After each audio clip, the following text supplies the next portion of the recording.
OP Shukla. प्रश्न पत्र 1968। Dictation की स्पीड रहेगी 80 WPM। अनुवाद समय 45 मिनट्स। डिक्टेशन 5 मिनट्स बोले जाएंगे। टोटल 400 शब्द बोले जाएंगे। तो स्टार्ट करते हैं। 5 सेकंड।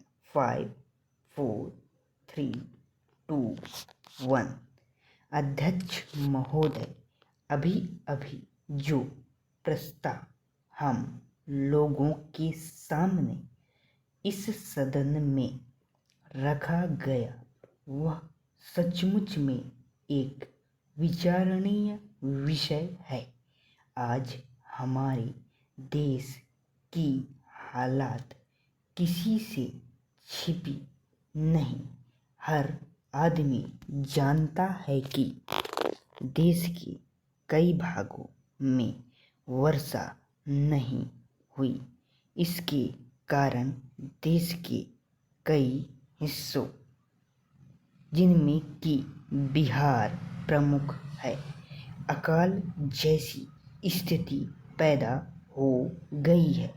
चाहे हम इस बात से कितना भी इनकार क्यों ना करें, अभी तक भूखे से किसी आदमी की मृत्यु नहीं हुई है। लेकिन यह बिल्कुल ठीक है कि अब ऐसी स्थिति होने में कोई कसर नहीं रह गई है।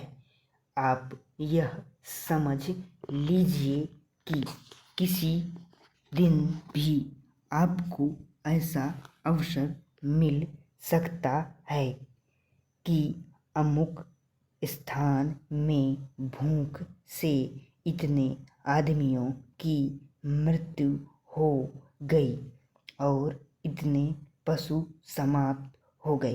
पैराग्राफ। मैंने स्वयं इन इलाकों का दौरा किया है।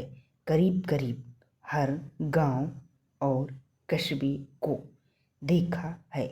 मैं जहाँ भी गया हूँ वहीं एक जैसी दुख भरी कहानी सुनने को मिली।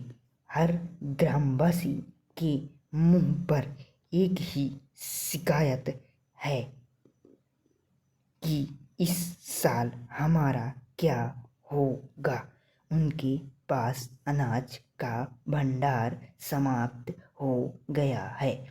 पशुओं के चारे की व्यवस्था नहीं है और सरकार द्वारा कोई उचित प्रबंध नहीं किया हुआ। बेशक सस्ते गल्ले की बहुत सारी दुकानें खोल कर सरकार ने इस दिशा में एक सराहनीय कदम उठाया है, किंतु यह दुकानें अभी बहुत कम संख्या में हैं और गांवों से बहुत दूर दूर हैं। इन दुकानों की दूरी भी और इसलिए अखरती है क्योंकि आजकल पानी